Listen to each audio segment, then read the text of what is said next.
আসসালামু আলাইকুম। সবাইকে শুভেচ্ছা জানাচ্ছি। মাসুম মাহবুব দেখছেন ওপেন দ্য ইউটিউব চ্যানেল এবং মাসুম মাহবুব ফেসবুক পেজ।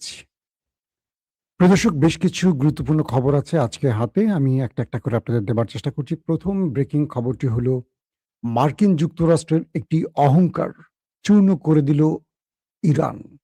হরমুজ প্রণালীতে মার্কিন অ্যাপাচি হেলিকপ্টার বিধ্বস্ত বা ভূপাতিত। ২য় গুরুত্বপূর্ণ খবর, ইরানের কাছে অবশেষে নতি স্বীকার করল দখলদার বাহিনী। ৩ নম্বর গুরুত্বপূর্ণ খবর, ইয়েমেনে ড্রোন ঢুকে পড়েছে ইসরায়েলের ভেতরে। কি হলো তারপর? পাশাপাশি হিজবুল্লাহ এবং দখলদার বাহিনীর সংঘর্ষ অব্যাহত আছে এবং ডোনাল্ড ট্রাম্প শেষ রাতে নেতানিয়াহুকে কি বলেছিল? চলুন আমি একটা করে এই খবরগুলো আপনাদের দেবার চেষ্টা করছি।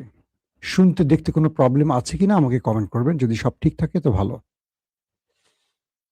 ভাই অনেকদিন পরে লাইভ দেখতেছি। কেন ভাই অনেকদিন পরে দেখছেন কেন? কোথায় ছিলেন এতদিন আপনি? লন্ডন থেকে জাহির শুভেচ্ছা জানিয়েছেন না ভাই?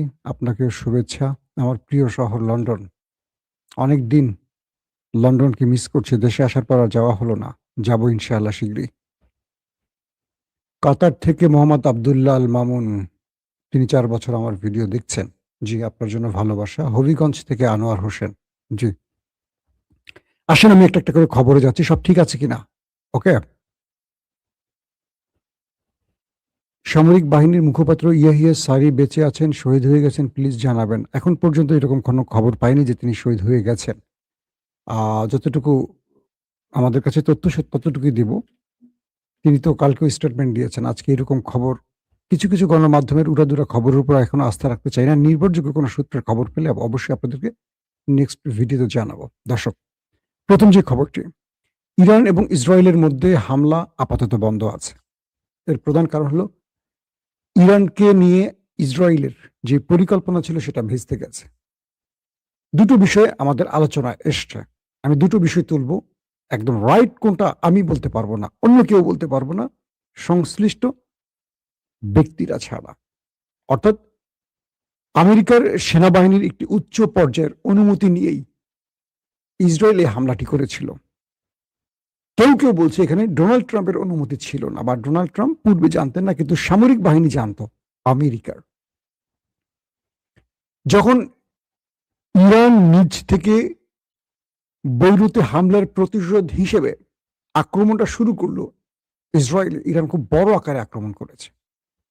পাল্টা জবাবে ইসরায়েল ট্রাম্পের নির্দেশ অমান্য করে ট্রাম্প বলেছিল যেন ইরানে পাল্টা হামলা না করে। তারপর ২.৫ থেকে ৩ ঘন্টা পর ইসরায়েল কিন্তু রিটালিয়েট করেছে ইরানে এবং ইরানের পেট্রোকেমিক্যাল কয়েকটি গবেষণা বিশ্ববিদ্যালয় গবেষণা কেন্দ্র থেকে শুরু করে গুরুত্বপূর্ণ কয়েকটি বাণিজ্যিক প্রতিষ্ঠানে হিট করে। উত্তরে ইরান তার দ্বিতীয় অ্যাটাকগুলো হাইফা থেকে শুরু করে ইসরায়েলের গুরুত্বপূর্ণ বাণিজ্যিক স্থানগুলোতে টার্গেট করে। তাদের বিমানবন্দর নেভাত্তাম কি জানেন? যারা আমার ভিডিও নিয়ে দেখেন তারা জানেন।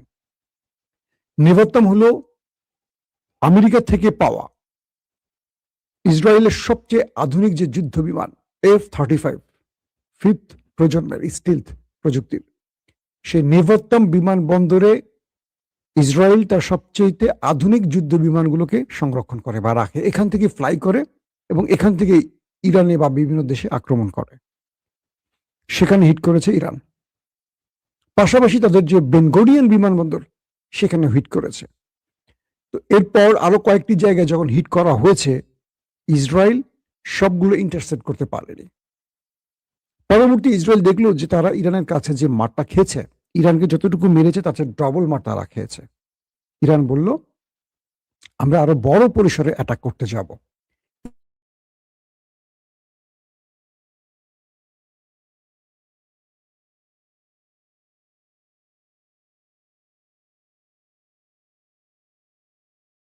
অ্যাটাক না করে। ইরান বলল, ওকে ফাইন, যদি ইসরায়েল আমার উপর পাল্টা অ্যাটাক আর না করে আমি করব না, তবে আরেকটা শর্ত আছে। ইসরায়েলের হামলা হতে পারবে না। যদি লেবাননে হামলা হয়, ইরান আবারও অ্যাটাক করবে।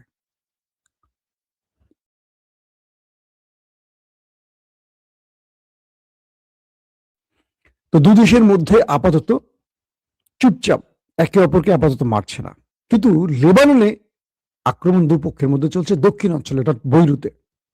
বৈরুতে আক্রমণের প্রতিশোধ কিন্তু ইরান নিয়েছে। এটা বৈরুত শব্দটা খেয়াল রাখবেন, রাজধানী। তো লেবাননের দক্ষিণে দখলদাররা হিজবুল্লাহর উপর অ্যাটাক করছে। হিজবুল্লাহ তাদেরকে চারদিক থেকে ঘিরে অ্যাটাক করছে। খেলা কিন্তু দুই পক্ষে চলছে, উইকেট দুই পক্ষেই যাচ্ছে। অর্থাৎ ওরা যেই জায়গাগুলো দখল করেছিল দখলদাররা, যেখানে মার্কাবা সহ বিভিন্ন ট্রুপ ক্যারিয়ার নিয়ে তারা এসছে, যেখানে সামরিক বাহিনীগুলো পতাকা উড়িয়ে ঘাঁটি গেড়েছে, সেই জায়গাগুলো খুঁজে খুঁজে হিজবুল্লাহ এখন হিট করছে। হিজবুল্লাহর অ্যাটাকে প্রচুর হতাহতের খবর আসছে, কিন্তু এই পরিসংখ্যানটা কখনো সঠিকভাবে দেয়া যাবে না। এর প্রধান কারণ, ইসরায়েল কখনো সঠিকটাকে অ্যাডমিট করে না। তো হিজবুল্লাহর খেলা টানা চলছে। এরই মধ্যে আপনারা জানেন যে কালকে হুতিরা ইরানের সাথে যুক্ত হয়ে ইসরায়েলে অনেকগুলো মিসাইল মেরেছে। আজকে একটি খবর আসছে যে ইসরায়েলের ভেতরে ঢুকে পড়েছে একটি হুতিদের ড্রোন, ছোট আকারের একটি ড্রোন, এবং সেটা বিভিন্ন অঞ্চল ঘুরে হুতিকে পারফেক্ট করেছে। পরবর্তী সেটাকে দুটো প্যাট্রিয়ট মিসাইল দিয়ে পৃথিবীর সবচেয়ে উন্নত প্রতিরক্ষা ব্যবস্থা ব্যবহার করে সে অল্প দামি ড্রোনটাকে ভূপাতিত করতে হয়েছে কাকে? ইসরায়েলকে। এক ধরেন একটা 1 লক্ষ টাকার ড্রোন, তাকে মারতে 1 কোটি টাকার ড্রোন মারা লাগলো। আরো বেশি হবে, 10 কোটি টাকার ধরেন একটা মিসাইল মারা লাগলো, এরকম। তো এই খেলাগুলো ইরান খেলছে তার মিত্রদের দিয়ে এবং নিজেও খেলছে। অল্প টাকায় বেশি টাকা ক্ষতি করা। তো বলা হচ্ছে যে এই মূল্যবান প্যাট্রিয়ট মিসাইল দিয়ে সেই ছোট্ট ড্রোনটাকে ইন্টারসেপ্ট করতে হয়েছে, অথচ তার মধ্যেই হিজবুল্লাহ যা নেওয়ার ড্রোন দিয়ে নিয়ে নিচ্ছে, মানে লোকেশন ট্র্যাক করে নিয়ে ফেলছে।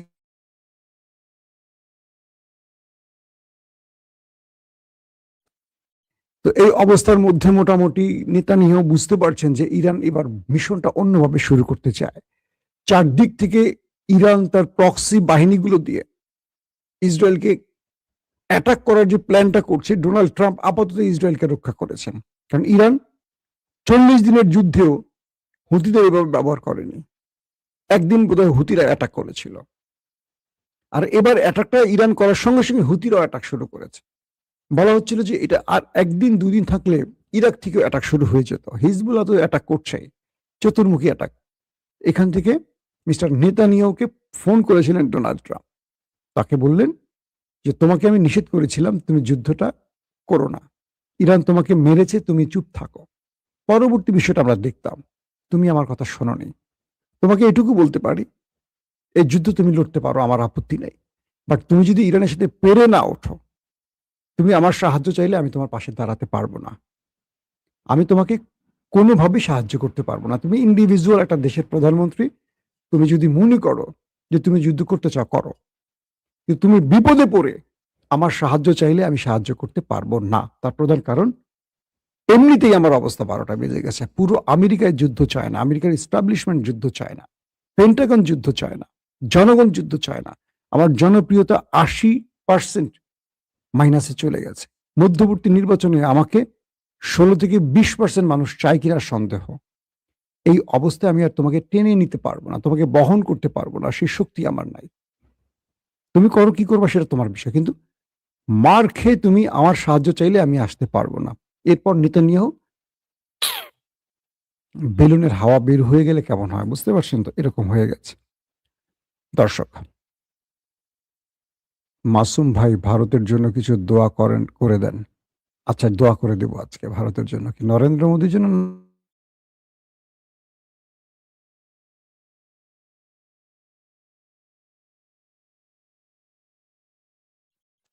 কি হলো, ক্যামেরা বারবার আমাকে ছেড়ে দিচ্ছে কেন? মার্কিন যুক্তরাষ্ট্র তার একটি অহংকারের অ্যাটাকিং হেলিকপ্টার, নাম হলো অ্যাপাচি, এটি হরমুজ প্রণালীতে প্রবেশ করেছিল। ইরান সেটাকে খেয়ে দিয়েছে। এখন প্রশ্ন করবেন যে ইরান এটা কিভাবে খেলো? ইরান কোনো মিসাইল মারেনি, ড্রোনও মারেনি, অটোমেটিক খেয়ে ফেলছে।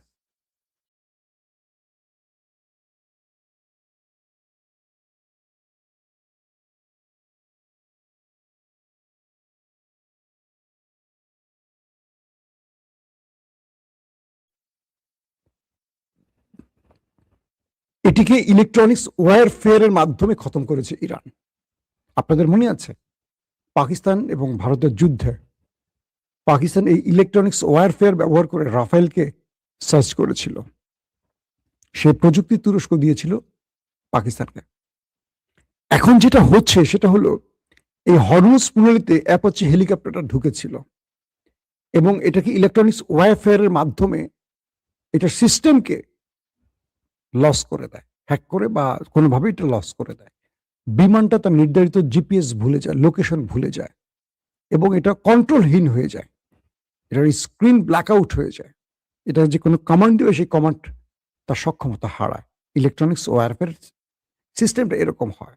ধরেন পাইলট এটিকে চালাবে, তার একটা জায়গায় বসে সে একটা জিপিএসকে ধরে এটা চলে।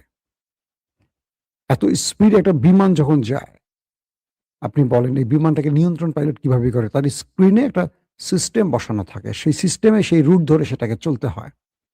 এটাকে যখন ব্ল্যাক হয়ে যায়, অন্ধকার হয়ে যায়, এটা যখন আর চলার পথ খুঁজে পায় না, সিস্টেম লস হয়ে যায়, তখন এটা ভূপাতিত হওয়া ছাড়া বিকল্প পথ থাকে না। তো ঠিক অ্যাপাচির ক্ষেত্রে এমন কিছু হতে পারে, আবার বলছি হতে পারে, ধারণা করা হচ্ছে। কারণ এখন পর্যন্ত আমেরিকা বলেনি ইরান কোনো হামলা করেছে, আর ইরানও বলেনি তারা হামলা করেছে। প্রশ্ন উঠল আমেরিকা হরমুজে এসে আর ফিরতে পারছে না কেন? তাদের ডিস্ট্রয়ার এসছে, আগুন ধরে চলে গেছে। রণতরী এসছে, আগুন ধরে চলে গেছে। গ্রিস বন্দর এখন সেটা চিকিৎসা চলছে। রিফুয়েলিং ট্যাঙ্কার আসছে, সেটাও কট হয়ে গেছে। F-35 এসছে, অল্পের জন্য প্রাণে রক্ষা পেয়েছে, কোন রকম জরুরি অবতরণ করে এটা এই অঞ্চল ত্যাগ করেছে। MQ-9 রিপার আসছে, কয়েক দফা কয়েকটি ড্রোন ভূপাতিত হয়ে গেছে। এবার অ্যাপাচি হেলিকপ্টার। অর্থাৎ আমেরিকা এই অঞ্চল থেকে তার যে অ্যাক্টিভিটিস, নজরদারি বা আক্রমণ ভাগ সাজানোর জন্য যার পরিকল্পনা, সেগুলো তার এই এয়ারক্রাফট দিয়ে তৈরি করছিল। আর যেগুলি হরমুজ প্রণালীতে ঢুকেছে কোনো না কোনোভাবে, সেগুলো এভাবে বিপদে পড়েছে। ওই যে বারমুডা ট্রায়াঙ্গেলের মতো, কোনো জাহাজ গেলে নিচে চলে যায়।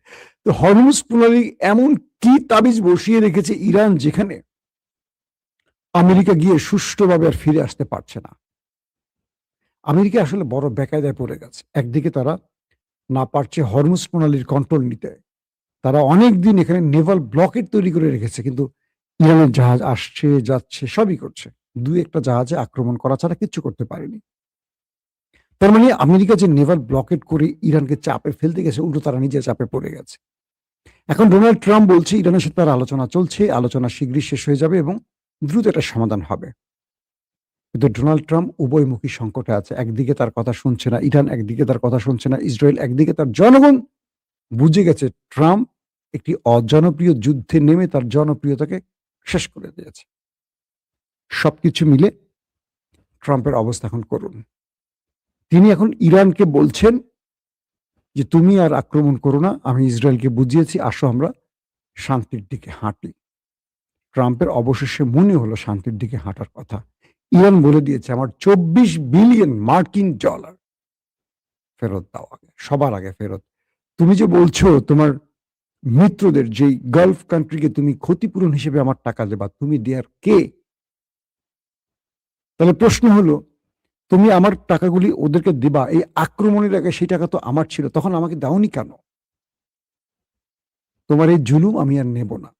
আলোচনা যদি চূড়ান্ত লক্ষ্যে পৌঁছতে হয়, তোমাকে আমার 24 বিলিয়ন আমার জব্দকৃত অর্থ সম্পদ ফেরত দিতে হবে। পাশাপাশি হরমুজ প্রণালী আমার কন্ট্রোলেই থাকবে, এখান থেকে আমরা টোল নেবই, কোনো ছাড় নেই। আর তোমার নিষেধাজ্ঞা প্রত্যাহার করতে হবে। ইউরেনিয়াম ইস্যুতে আমি তোমার সাথে কোনো আলোচনা করতে চাই না, সেটা আরো 60 দিন পরে আলোচনা করো। আর ইউরেনিয়াম আমি কোনোভাবেই, তোমাকে দূরের কথা, কোনো রাষ্ট্রের হাতে দিতে রাজি নই। আর এই ঠিক এই বিষয়টি রাজি নই সঙ্গে যুক্ত হয়ে গেছে IAEA, যারা আন্তর্জাতিক পরমাণু গবেষণার প্রধান ব্যক্তিরা আছেন। তারা এখন বলছেন ইরান কি এই যুদ্ধবিরতির সময়ের মধ্যে কোনো নিউক্লিয়ার বানিয়ে ফেলছে কিনা, কারণ তাদের কাছে ইরানের ইউরেনিয়াম নিয়ে কোনো তথ্য নাই। কারণ ইরান IAEA এর সকল মেম্বারকে ইরানে প্রবেশ নিষেধ করে দিয়েছে, কারণ ইরান অভিযোগ করেছে এরা ইসরায়েল এবং আমেরিকার হয়ে কাজ করেছে, যে কারণে আমেরিকা এবং ইসরায়েল নিখুঁতভাবে তাদের নিউক্লিয়ার সাইটগুলোতে আক্রমণ করতে পেরেছে। এখান থেকে তথ্যগুলো তারা সেখানে লিক করে। এই কারণে ইরান IAEA কে আর ইরানে ঢুকতে দেবে না।